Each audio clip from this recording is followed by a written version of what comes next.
You are welcome into another tutorial, and in today's tutorial we'll be making a stylish crop top with elastic waistband.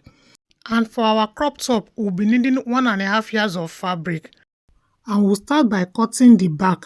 So our fabric is in fold, and I've marked out the starting line. So from the starting line I will input my chest line measurement, which is 9.5 inches.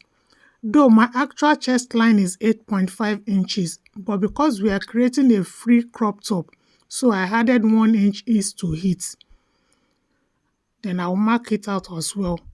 And the reason I'm marking at the center is for us to have a perfect straight line.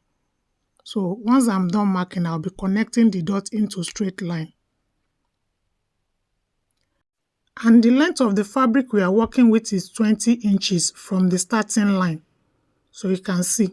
So once I'm done confirming that, the next thing we'll do is to input half of my shoulder measurement, which is 8.5 inches. Then I'll repeat the same measurement on the chest line.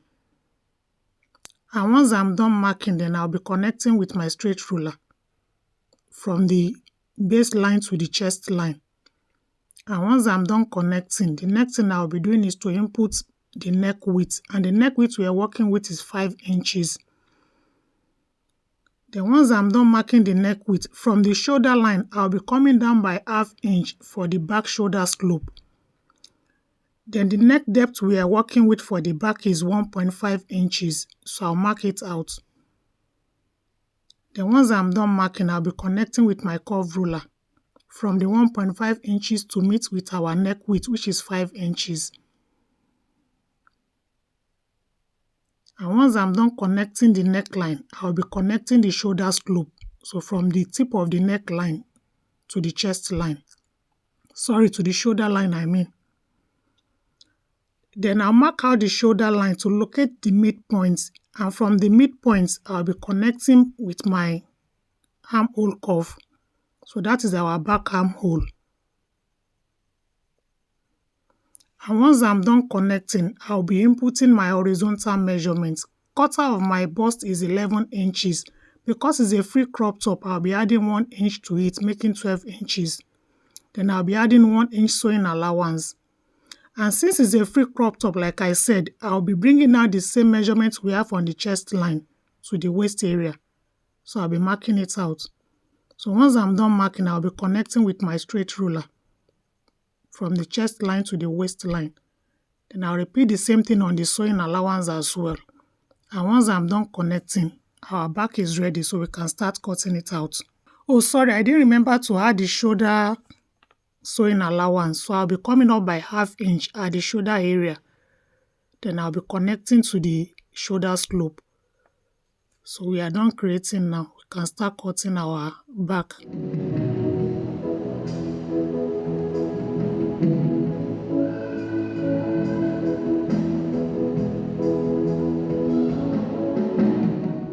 We are done cutting the back, and by the time we open it up, you will see that there is no slit at the back. It's just one piece.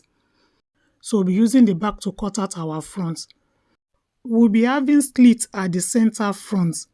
Then I also came out by 3 inches before the starting line for the front. So we'll be placing our back fabric on that line. So we align it properly, matching the edges. Then once I'm done aligning, I'll be pinning it down for stability.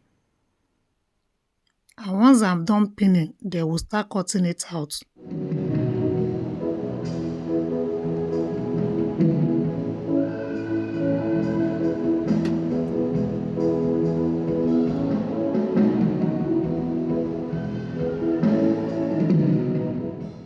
So by the time I'm done tracing out the front from the back, then I'll be removing the pin so that I can set aside the back for us to continue working on the front. And the first thing we'll be doing now is to shape the front armhole. So from the shoulder line, we locate the midpoint. Then I'll go in by ½ inch. So once I'm done noting that point, I'll be using my armhole curve to trace out the armhole from the tip of the shoulder line to the chest line. So I'll be adjusting the armhole curve in place so that I can have a perfect curve. And once I'm done doing that, I'll be trimming out the front armhole.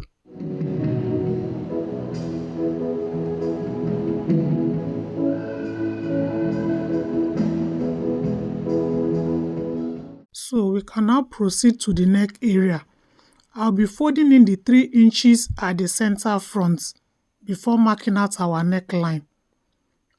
And the neck depth we are working with is 7 inches. And since we've already come down by 1.5 inch, I'll be placing my tape at the 1.5 inch point. Then I'll mark out the 7 inches.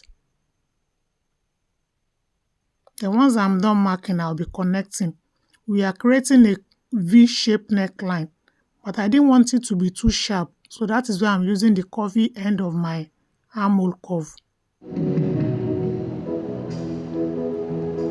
So once I'm done tracing it out, then for the shoulder area, I'll be coming down by ½ inch more, because for the front shoulder line, we need to come down by 1 inch for the shoulder slope. Then I'll be connecting it to the tip of the shoulder. Then I'll be trimming it off. So once I'm done trimming, I'll be cutting out the neckline. So I'm done cutting the front neckline. By the time we open it up, you can see the shape is giving us. But by the time we fold it in back to the neck area, you can see that the line matches. So that is the reason we fold it in, so that we don't have any shortage at that point. So now, you know, for a female shirt, the button area faces the left side. So the fabric on the left side will be reduced by 1 inch, while the one on the right side will still be maintaining the 3 inches extension. So that is why I'm turning it to the wrong side for you to see the analysis. So the fabric on the left side now will be trimming off 1 inch from that end, so that the one on the right side that we are having 3 inches will be laying over the one on the left side. So we fold it in. You can see we are folding the 2 inches there, and it's exactly on the center front. And by the time we fold in 2 inches from the left side, we'll be having excess of 1 inch, and that is the overlap that will be coming on the fabric on the left side. So I'll be attaching interfacing to the extended area of the center front. You can see the two sides, one is longer than the other. So I've already attached the interfacing and I've ironed it down. But let me open it up for you to see for better understanding. You can see 1, 2, 3. So that is the 3 inches extension over there. So by the time we fold it in, we are having 1 inch extended at the center front. Then for the other side, we are having 2 inches extension. By the time we open it up, you can see 1, 1, 2. So we fold it in, then we fold it over again. So that is the center front. So the other side will be overlapping the left side. So let me analyze it for us to see. We are placing the right side on the left side. Then we align it properly. So once we are done aligning it, then we'll be trimming off the excess at the center front, you can see. So we are having our perfect neckline now. And by the time we turn it to the wrong side, we'll be stitching it down on both edges. Because we'll be turning our neckline with facing, so I'll be cutting it out. So I've already cut out the facing for the right side. So I'll be showing us how I cut it out so that we don't get confused. To cut out our facing, we'll open the center front by 1 inch. Then we trace it out with our chalk. Then we also trace out the shoulder area once we are done tracing the neck area. So by the time we are done tracing, we'll remove our fabric. Then we'll be marking 3 inches downward from the neck area. So we mark it all through to the center front. And once we are done marking, I'll be cutting it out.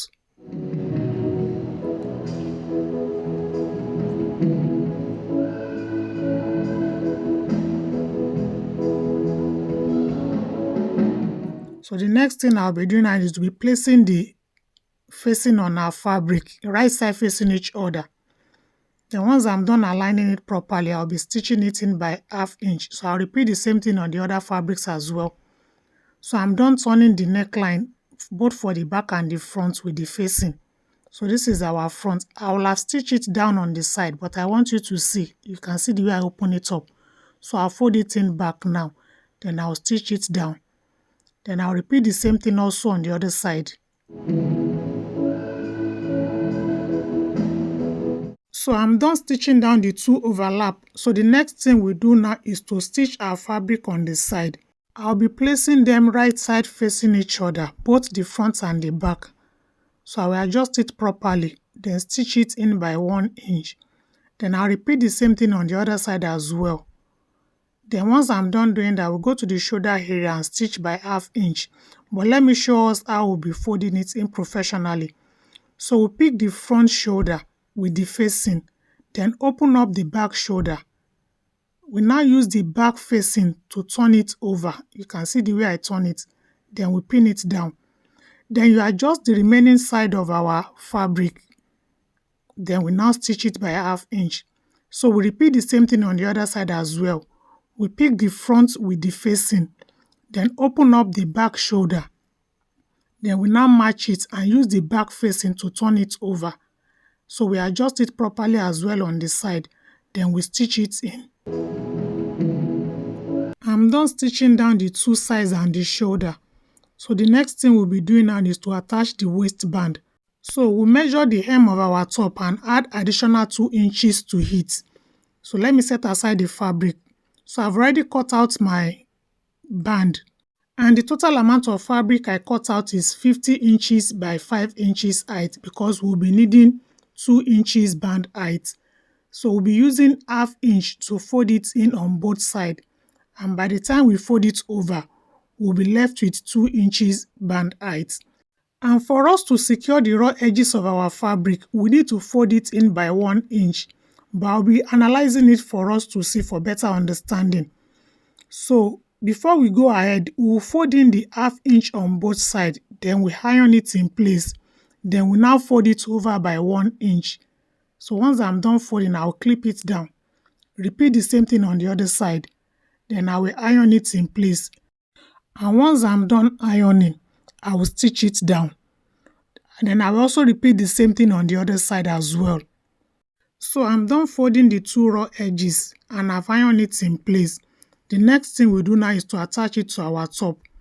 Since we fold the edge by ½ inch, it will be very easy for us to join the two together. So we'll just be placing our fabric on that ½ inch point. Then we clip it down. And once we are done doing that, we adjust the fabric in place and go to the other end as well. Then we place in the fabric in between the band. Then we clip it down as well. By the time we open up our fabric, it will automatically set in place, you can see. So all we just need to do is to stitch it down all through. Also note that the band is open on both ends. So I am done attaching the waistband. The next thing we do is to run a straight stitch to enable us passes the elastic through the waistband. And before stitching our line on the waistband, we will be going in by 1 inch on both sides. And once I'm done stitching, I'll be inserting the elastic on the waistband. So I'm done fixing the elastic on the waistband. And because of the method that we use, you can see that it neatly comes out both in and out. Since we're having 2 inches band height, so I divided the band into 4 and passes the elastic through it. So the next thing we do now is to attach the sleeve. And we'll be using the basic sleeve. So I've already cut it out both for the right and the left side. So the only thing I did differently was that I did not shape it at the hem because we'll be attaching elastic to it so that it will look like a puffy sleeve. And once I'm done attaching the sleeve, I'll go ahead and fix the snap buttons. So I have the red and the yellow. So I've not decided which of the two I'll be using. But I may likely go with the yellow since it's the background color of the fabric we are working with. And I'll be using the rivet machine and the die to fix in our snap buttons. And if you are interested in learning how to do this, I'll be attaching the link to the tutorial in the description box below. So I'm done fixing the buttons and I've already attached the sleeve as well. So this is the final look of our crop top. And I also used thread and needle to tack down the facing so that it will not be shifting around. If you enjoyed this tutorial, kindly click on the like button. Don't forget to subscribe and turn on the notification bell so that you'll be the first to be notified anytime we upload a new video. Thank you for watching.